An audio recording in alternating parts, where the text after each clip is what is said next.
दोस्तों, अगर आपको ऐसे ही हॉरर मूवीज देखना पसंद है तो हमारे चैनल को सब्सक्राइब करना ना भूलें, क्योंकि हम आपके लिए ऐसे शानदार वीडियोस लाते रहते हैं। दोस्तों, कहानी की शुरुआत होती है रॉनी नाम के लड़के से, जो कि लंदन में रहता था।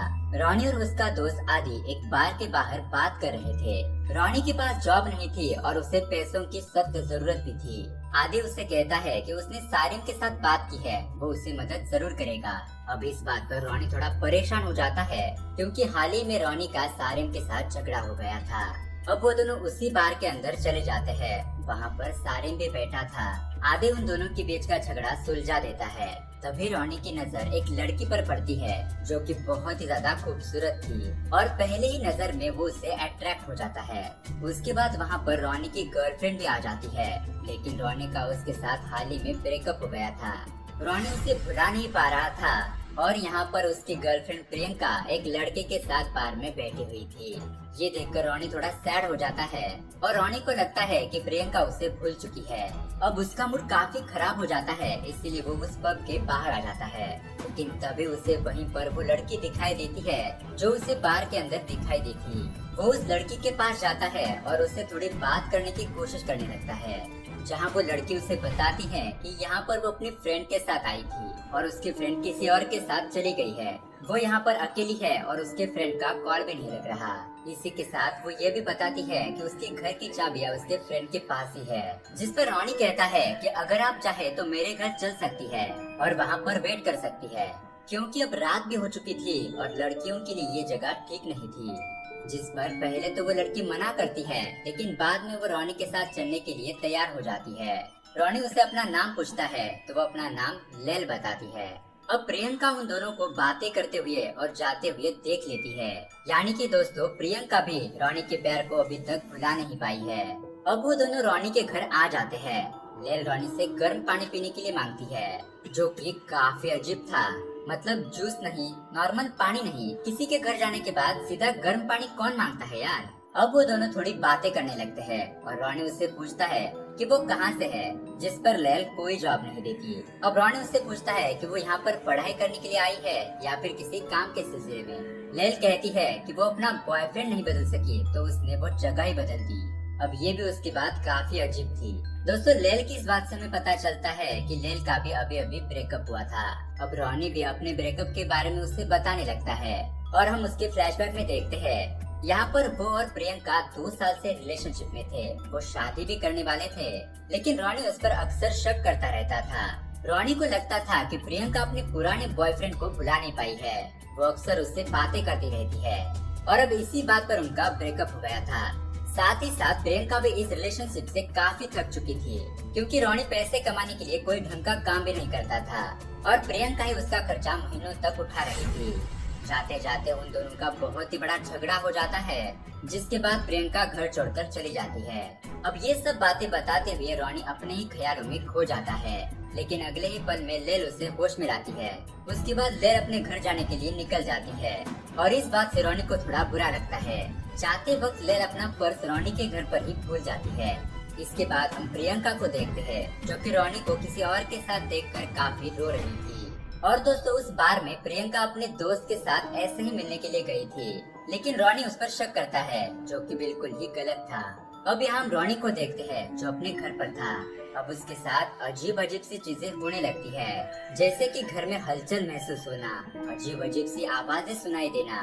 इन सब से वो बहुत ही ज्यादा परेशान हो जाता है। जब अगली सुबह वो सो के उठता है तो उसके शरीर पर खरोंचने के निशान आ चुके थे।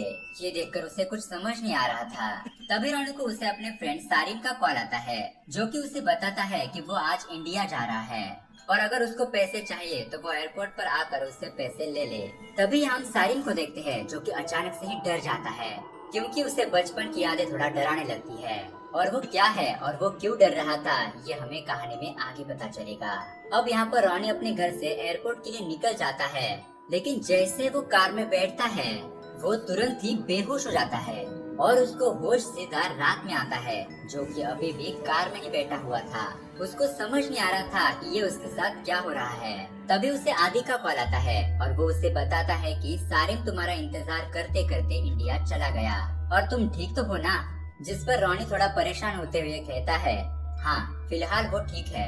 आदि उसे कहता है कि अगर उसे पैसे चाहिए तो अब सारिन के इंडिया से वापस आने के बाद ही उसे पैसे मिलेंगे।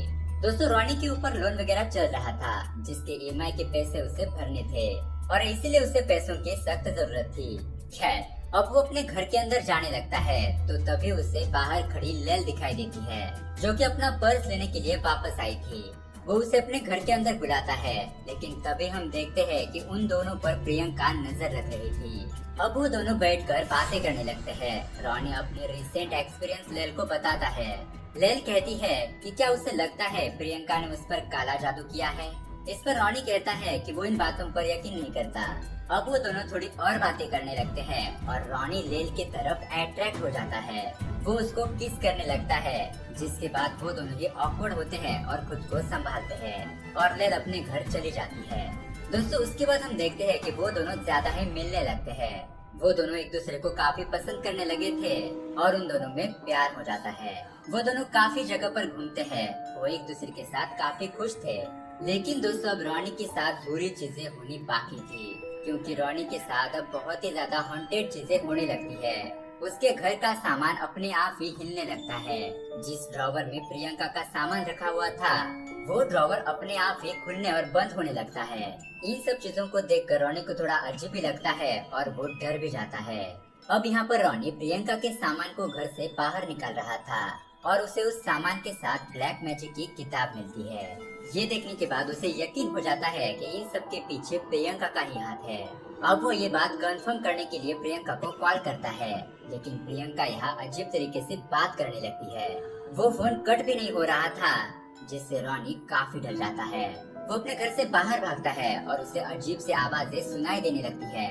इसी के साथ वो घर के अंदर किसी काले साए को भी देखता है जो कि अपने आप ही गायब भी हो जाता है। अब ये सब कुछ देखकर वो बहुत ही ज्यादा डर जाता है और अगले ही सीन में हम रॉनी को आदि के साथ देखते हैं, जो उसे प्रियंका ने किए हुए ब्लैक मैजिक के बारे में बताता है। साथ ही साथ वो अपनी न्यू गर्लफ्रेंड के बारे में भी उसे बताता है। अब यहाँ पर उसे फिर से वही आवाजें सुनाई देने लगती है और तभी आदि को भी चोट लग जाती है। उन दोनों को कुछ भी समझ नहीं आ रहा था कि उनके साथ क्या हो रहा है। उसके बाद रॉनी अपने घर चला जाता है और घर आकर वो ब्लैक मैजिक के बारे में रिसर्च करने लगता है। यहाँ आदि सामिर से मिलने आता है, क्योंकि सामिर इंडिया से वापस आ चुका था। आदि उसे कहता है कि वो ब्लैक मैजिक जैसी चीजों पर यकीन नहीं करता, जिस पर सारिन उसे कहने लगता है कि क्या वो इस बात पर यकीन करेगा कि एक फुटबॉल का मैच चल रहा था और वो स्टेडियम लोगों से खचाखच भरा हुआ था। वो टीम ऑलमोस्ट जीतने ही वाली थी, लेकिन तभी वहाँ पर एक बिजली आकर गिरती है, जिससे कि जीतने वाली टीम के 17 में से 11 लोग वहीं खत्म हो जाते हैं। लेकिन वहाँ पर हजारों लोग मौजूद थे, लेकिन उन्हें कुछ भी नहीं होता। आदि उससे कहता है कि ऐसा कुछ नहीं होता, अगर ये हादसा रियलिटी में हुआ हो तो वो यकीन करे। इस पर सारिन उसे इंटरनेट पर चेक करने के लिए कहता है और जब आदि ये चेक करता है तो उसके होश ही उड़ जाते हैं, क्योंकि 1919 में वैसा ही हादसा हुआ था। सारिन उसे कहता है कि ब्लैक मैजिक जैसी चीजें एग्जिस्ट करती है, लेकिन हमारे डायमेंशन और उनके डायमेंशन की फ्रीक्वेंसी काफी अलग होती है। अब ये सब बातें सुनकर आदि बहुत परेशान हो जाता है। वो कहता है कि हमें रॉनी की मदद करनी चाहिए, क्योंकि वो भी ऐसे ही चीजों को एक्सपीरियंस कर रहा है। अब वो दोनों रॉनी के घर चले जाते हैं और उसे कॉल करके बाहर बुलाते हैं, लेकिन रॉनी बाहर आने से मना कर देता है और वो देखते हैं कि रॉनी तो विंडो पर खड़ा है और उन्होंने जिससे बात की वो तो कोई और ही आत्मा थी जिसने रॉनी का रूप लिया हुआ था। ये देखने के बाद वो एक दूसरी जगह पर आ जाते हैं और बात करते हैं। सारिन कहता है कि शायद रॉनी को जिन परेशान कर रहे हैं। ये जिन हमारे ही दुनिया में रहते हैं, शादी करते हैं, मरते भी हैं। उनके और हमारे डायमेंशन में एक पतली सी परत होती है जिससे हम तो पार नहीं कर सकते, लेकिन वो पार कर सकते हैं, क्योंकि उनके पास अजीब सी शक्तियाँ होती है। कुछ जिन अच्छे होते हैं तो कुछ बुरे भी होते हैं। वो हमारा ही रूप लेकर हमारे बीच रहते हैं, लेकिन हमें पता भी नहीं होता। उसके बाद हम रॉनी के घर पर देखते हैं, जहाँ उसे अलग ही चीजें दिखाई दे रही थी। उसे जिन परेशान करने लगते हैं और वो बहुत ही ज्यादा डर जाता है। तभी वहाँ पर लेल भी आती है और वो उसे बताती है कि उसे भी जिन परेशान कर रहे हैं। उसके बाद लेल रॉनी के साथ ही रहने लगती है। यहाँ हम देखते हैं कि आदि और सामिर प्रियंका से मिलने चले जाते हैं। प्रियंका उन्हें बताती है कि रोनी उससे मिलने आया था और उसने उससे कहा कि उससे और उसके गर्लफ्रेंड से वो दूर रहे। अब वो दोनों उससे ब्लैक मैजिक के बारे में पूछने लगते हैं, लेकिन प्रियंका उन्हें बताती है कि वो ये सब नहीं करती। अब वो धीरे धीरे रोनी को भूलने की कोशिश कर रही है। तभी यहाँ सामिर को अपना एक इंसिडेंट याद आता है, जहाँ पर हम उसके एक बचपन की झलक देखते हैं। उसके अंकल ने उसे जीन का डायमेंशन दिखाया था और इसीलिए उसे बचपन की यादों से बहुत डर लगता था। उसके बाद यहाँ हम रोनी को देखते हैं, जहाँ उसे बैंक से कॉल आता है क्योंकि उसने अभी तक पैसे नहीं भरे थे। अब वो काफी परेशान हो जाता है और अपनी कार बेचकर पैसे लाने के लिए जा रहा था, लेकिन जैसे वो कार में बैठता है उसे बहुत सारे पैसे मिल जाते हैं। उन्हें देखकर वो बहुत ज्यादा खुश हो जाता है। वो ये भी नहीं सोचता कि ये पैसे कहाँ से आए हुए होंगे। अब ये पैसों की बात आदि और सामिर को पता चल जाती है, तो उनका प्रियंका के ऊपर से शक हट जाता है, क्योंकि प्रियंका तो इतने पैसों को अरेंज नहीं कर सकती थी। उसके बाद यहाँ हम देखते हैं कि रोनी लेल को प्रपोज करता है और उससे शादी करने की बात करता है। ये सुनकर लेल बहुत ज्यादा खुश हो जाती है।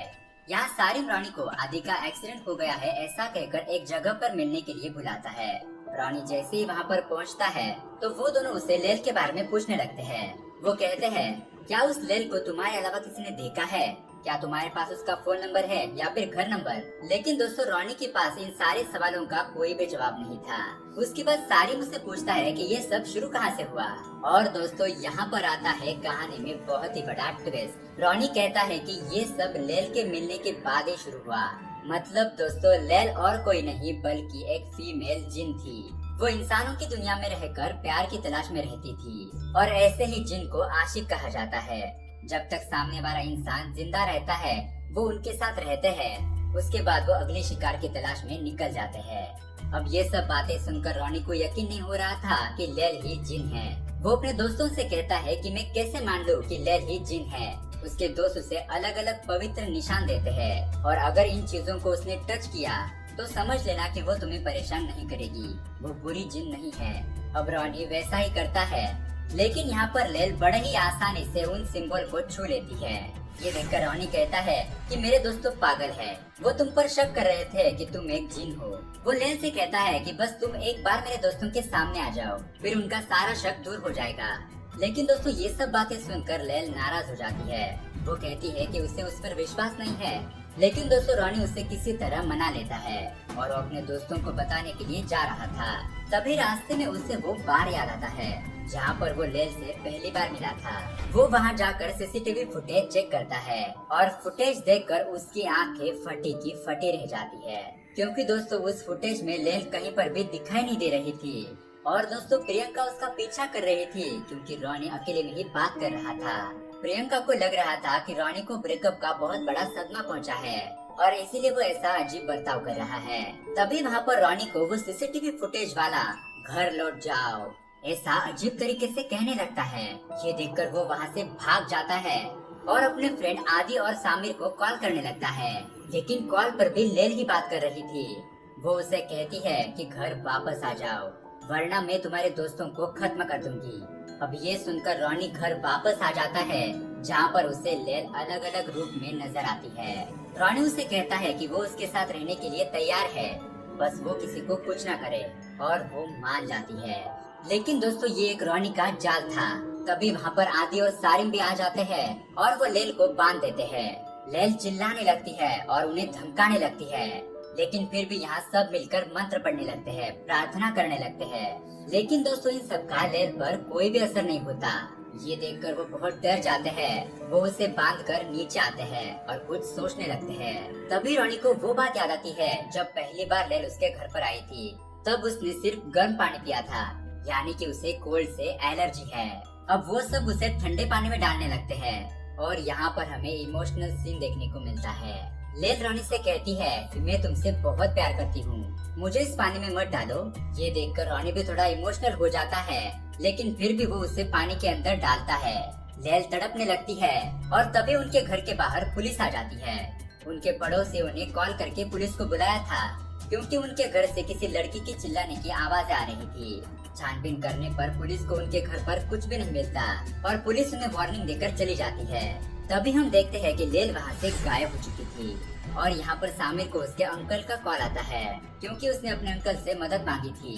अंकल बताते हैं कि जिन को ठंडे पानी से दूर रखो क्योंकि ऐसा करने से वो अपने असली रूप में आ जाते हैं। और दोस्तों ये सुनकर उन तीनों की तो डर के मारे हालत खराब हो जाती है क्योंकि उन्होंने उल्टा वैसा ही किया था। यहाँ हम देखते हैं कि लेल अपने असली रूप में आ गई थी और वो उन तीनों को बहुत ही ज्यादा डराने लगती है, उन पर हमला कर देती है। ये देखकर रोनी खुद को ही बुरी तरीके से जख्मी कर लेता है और दोस्तों रोनी को ऐसा तड़पता और जख्मी देखकर लेल बहुत दुखी हो जाती है। वो उसके दोस्तों को और उसे छोड़कर वहाँ से चली जाती है। दोस्तों अंत में हमें बताया जाता है कि उस हादसे के बाद रोनी को अस्पताल ले जाया गया, लेकिन रोनी अभी भी कोमा में है। प्रियंका ने शादी कर ली और वो इंडिया में सेटल हो गई और आदि और सारिम भी अपने अपने काम में लग गए। यहाँ हम लेल को देखते हैं जो कि रोनी की याद में रोते हुए यहाँ वहाँ भटक रही थी, यानी कि उसका प्यार सच्चा था। उसके बाद हम देखते हैं एक लड़का खूबसूरत लड़की को देख रहा था और वो उससे बात करने के लिए आगे आता है। वो उसे उसका नाम पूछता है और वो अपना नाम लेल बताती है, यानी कि दोस्तों लेल अपने अगले शिकार पर निकल चुकी थी। तो दोस्तों आपको क्या लगता है, क्या लेल को उसका सच्चा प्यार कभी मिल पाएगा? आपकी राय में कमेंट करके जरूर बताएं। तो दोस्तों मुझे पता है कि ये कहानी आपको बहुत ज्यादा पसंद आई होगी, तो इसी बात पर इस वीडियो को लाइक और हमारे चैनल को सब्सक्राइब जरूर करें क्योंकि हम आपके लिए ऐसे वीडियोस लाते रहते हैं। Thanks for watching.